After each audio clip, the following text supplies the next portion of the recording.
The Lockheed Martin F-35 Lightning II aircraft for the RAAF are being assembled at Fort Worth, Texas. 75 years ago, another RAAF frontline combat aircraft was being rolled out at Fort Worth, the Consolidated Aircraft Corporation B-24 Liberator heavy bomber. Fort Worth was just one of 5 factories owned by 3 manufacturers. At the largest of those, the Ford Motor Company's plant at Willow Run, Michigan, B-24s were being rolled out at the rate of up to 1 per hour.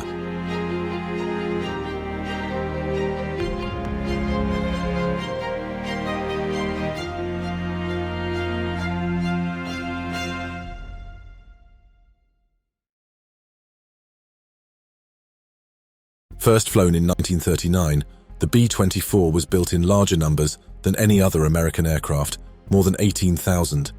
The Prodigious Output supplied not only the US Army Air Force on every front, but also the Royal Air Force, and from early 1944, the RAAF.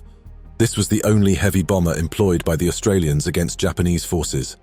The B-24's effectiveness against diverse and distant tactical targets and Japan's transportation network made a significant contribution to victory in the Pacific. American heavy bombers, mostly B-17 Fortresses of the 19th and 7th Bombardment Group's US Army Air Force, had been seen at Darwin and Batchelor in the Northern Territory since the early days of the Pacific War.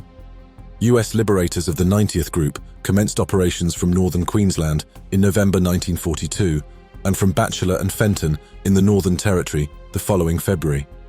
The US Army Air Force's 380th Group arrived at Fenton in May 1943.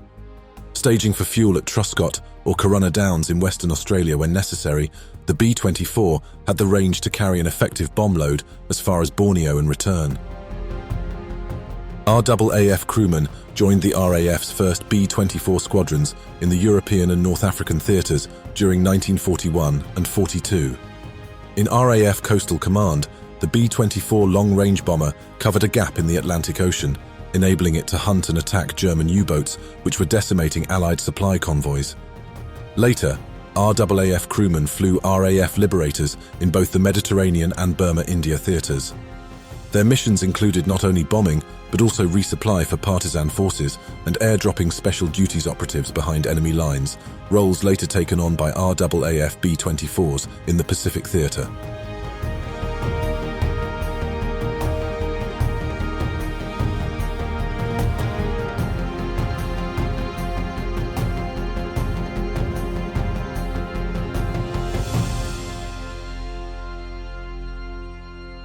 A few RAAF crew flew with the 380th Group from Fenton in 1943. Around November that year, the Americans indicated that B-24 allocations to the RAAF were likely. From February 1944, groups of experienced RAAF crews joined an operational training program, initially in Queensland and then in New Guinea, where they flew 10 or 15 missions with US squadrons. That exposure was designed to prepare a cadre of crews with B-24 experience to fly the aircraft in Australian service.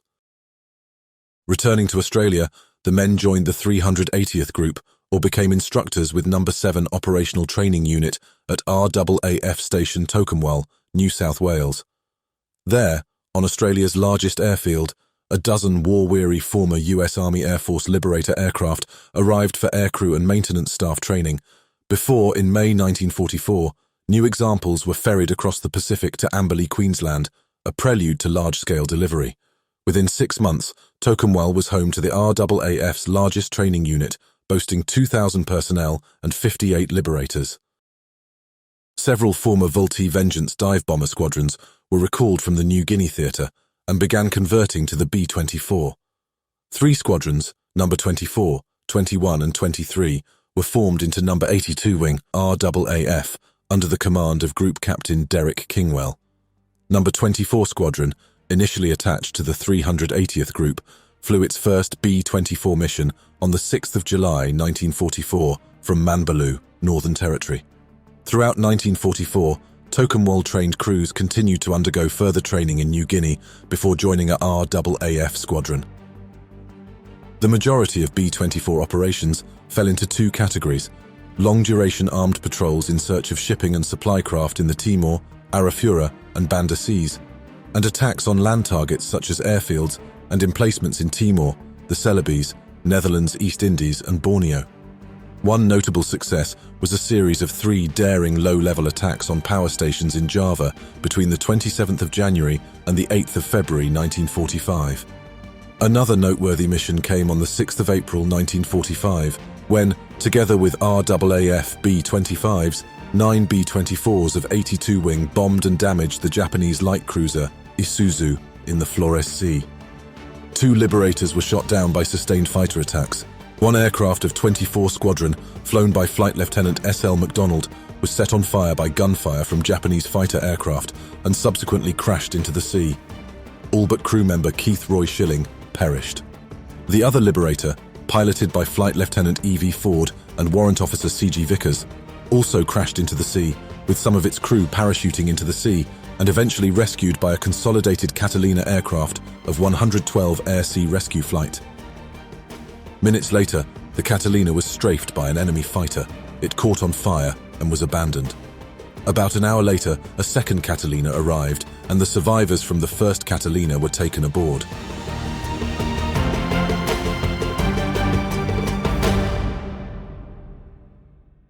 Number 200 and 201 flights were among the RAAF's most secret units. Number 200 flight flew for the Allied Intelligence Bureau, airdropping Special Operations personnel of Z Special Unit into Borneo, the Netherlands, East Indies, and Timor. Number 201 flight was a forerunner of today's electronic intelligence units. Although it moved north to Darwin, it did not go into action. In June 1945, 82 Wing moved from the Northern Territory to Morotai in the Halmahera Islands, closer to targets in the Celebes and Borneo. After staging a series of pre-invasion attacks, the wing covered the amphibious oboe landings in Borneo at Labuan, Tarakan, and Balikpapan. In July, advance parties arrived at Balikpapan, but the war ended before the wing fully relocated there. Post-war, the B-24 squadrons undertook the transport of Australian prisoners of war back home from camps in the Netherlands, East Indies. In 1947, the Australian-built Lincoln replaced the Liberator, and it faded into the annals of history. During their year of service, RAAF Liberator units lost 169 men and 14 aircraft on operations or in accidents. Numerous Australians also lost their lives while serving with RAF and US Army Air Force squadrons. The display of the sole remaining RAAF example at Werribee, Victoria, is a fitting tribute. More than 18,000 B-24 Liberator heavy bombers were built by the United States during World War II. Of those, 287 were flown across the Pacific to Australia for use by the RAAF during 1944 to 45. 7 RAAF squadrons, 1 operational training unit, and 2 special flights operated the type.